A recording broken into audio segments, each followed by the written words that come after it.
Bonjour and welcome to Learn French with Onks. In this video, you will practice an exercise according to the latest TEF listening format.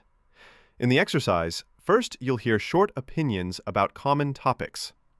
After listening carefully, you have to decide whether the speaker is totally for, totally against, or agrees only under certain conditions. Let's begin. Here is the first question.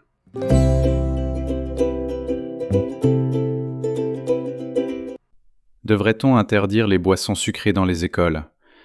Les enfants boivent beaucoup trop de boissons sucrées. À l'école, on devrait montrer l'exemple. Proposer de l'eau, des jus naturels, mais plus de soda.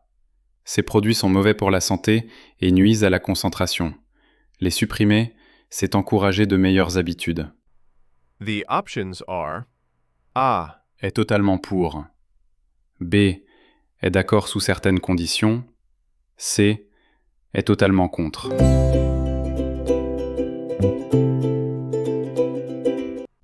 Devrait-on interdire les boissons sucrées dans les écoles?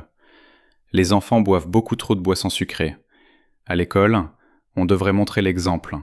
Proposer de l'eau, des jus naturels, mais plus de soda. Ces produits sont mauvais pour la santé et nuisent à la concentration. Les supprimer, c'est encourager de meilleures habitudes. The options are A. Est totalement pour. B. Est d'accord sous certaines conditions. C. Est totalement contre. Let's move on to the second question. Est-ce une bonne idée de faire payer les sacs plastiques? L'idée de faire payer les sacs plastiques est utile, mais pas toujours bien appliquée. Si les magasins proposaient plus de sacs réutilisables, les clients changeraient plus facilement leurs habitudes. Payer un petit montant peut aider, mais ce n'est pas suffisant sans solution pratique. The options are A. Est totalement pour. B. Est d'accord sous certaines conditions. C. Est totalement contre.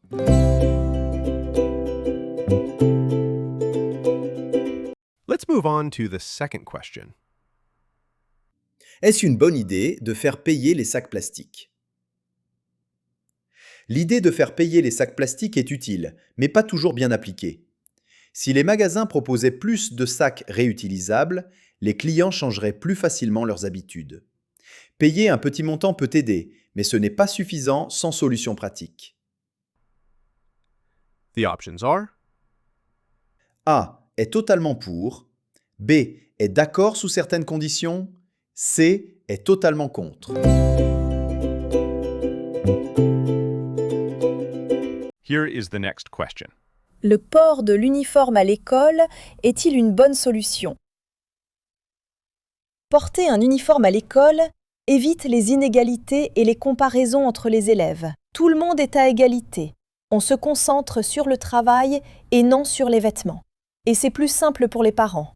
C'est une mesure qui a beaucoup d'avantages. The options are A. Est totalement pour. B. Est d'accord sous certaines conditions. C. Est totalement contre.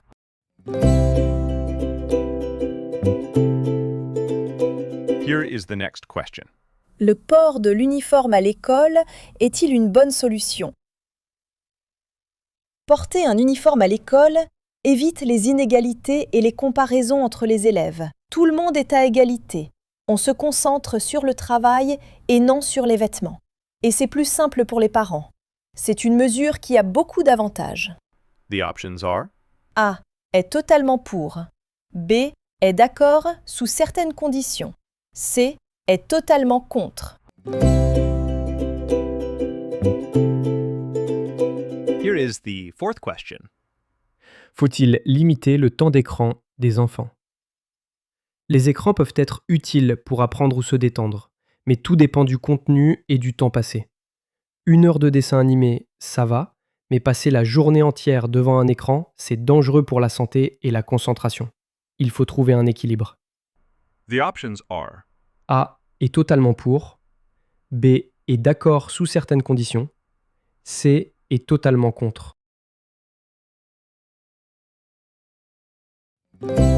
Here is the fourth question.